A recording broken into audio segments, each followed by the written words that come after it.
So ngayon nandito tayo sa Astoria. Tatanong tayo ng mga musikero kung bakit sila nagbabanda. Let's go. Bakit ka nagbabanda? Para po sa pamilya ko po.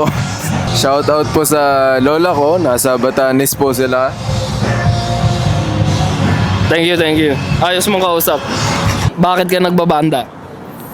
Masaya. Masaya. Thank you. Ano po yung pinakamahabang interview natin sa show? Stress reliever at saka passion. Bakit ka nagbabanda? Para alam mo na. Hindi ko alam eh. Hindi mo alam. Para may chicks. Wala lang, gusto ko eh. Trip ko eh. Teka lang. Kaya ako nag-music para dun sa mga taong kagaya nung dumaan kanina para matulungan sila na makahanap ng liwanag. Bakit ka nagbabanda? Sa creativity, sir. Kung ano yung nasa puso mo. Bakit nakahiligan mo ang pagpo-photography and videography? There's no particular reason. Yun lang kasi napilitan ako kasi last day ko na eh. Last day mo na sa Earth? No, last day Kati Joan. I shoot like it's my last day. Ayun pala yun, parang seize the moment ganun. Yeah. Carpe diem! Nagbabanda ako kasi masaya. Masayang magbanda at saka nakaka-fulfill ng aking testosterone levels. Sample. Tsaka para makaiwas sa drugs. Say no to drugs. Tsaka babae. Magbabanda na ako kaysa mga babae. Yan. Ito, tanga na, lagay niyo to Kasi ang ano ko dito, like nakahiligan ko siya I think partly because like gusto ko i-document yung nangyayari sa buhay ko. Like, after hitting rock bottom and after like losing everything, parang ngayon, mas na-appreciate ko lahat ng nakikita ko. So, yun yung inspiration ko para pumitik. And another day, another last day. So, another chance to say, hey! Bakit kayo nagbabanda? Sa passion namin yun. Passion namin yung tumugtog. Yeah. Therapy, para hindi ka masira ng ulo. Passion, therapy, hilig. Hilig naman. Mahilig tumugtog. Pero pwede rin. Di ba? Yun. Siyempre, masaya tumugtog, di ba? Lalo na pag nakahanap ka ng solid na kasama din, di ba? Yun yung maganda doon. Bakit ka nagbabanda? Hindi ko alam. Gusto ko lang tumugtog. Bakit ka nagsusyomay? Para sa pera. Pera lang. Kasi pag banda ka, pogi ka. Thank you. Bakit ka nandito ngayon? Para panoorin yung Grayson. Idol ko yun eh. Top 3 songs. Yung Mary. Ano tawag din? Magic Stick. Ano yung Coco Melon?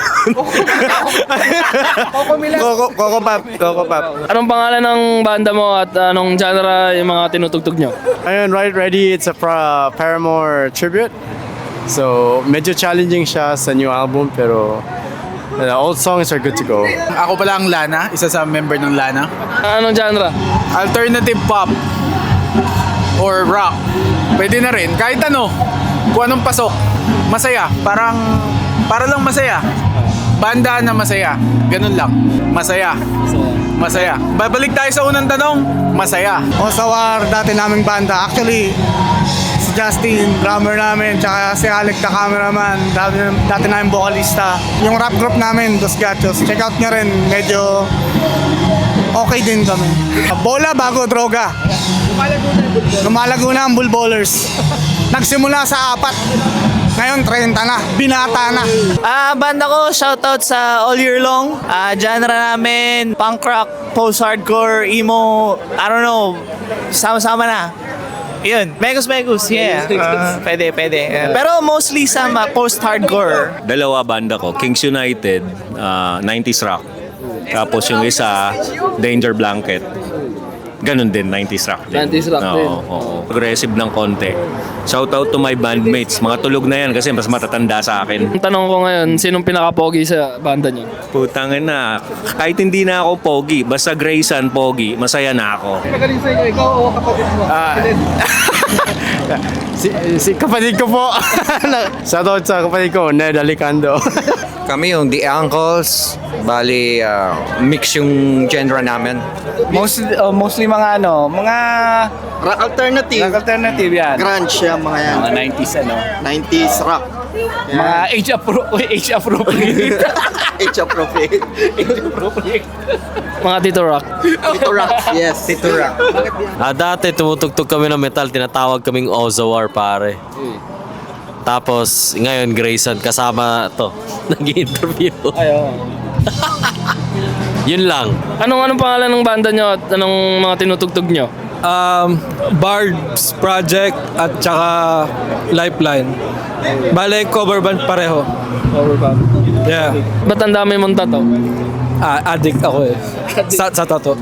Alin dyan yung... Tattoo artist. Alin dyan yung pinakamasakit? Yung nasa pinaka-paborito ko sa akin? Oo, sorry. Pinaka-paborito ko totoo ito.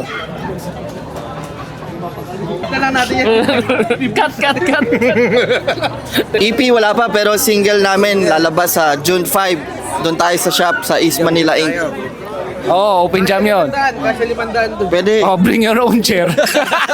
Bring your own chair. June 5. Tayo doon. Kita kits. Kita kits. Tsaka we are working currently on an album. So hopefully, God willing, soon. Maging album.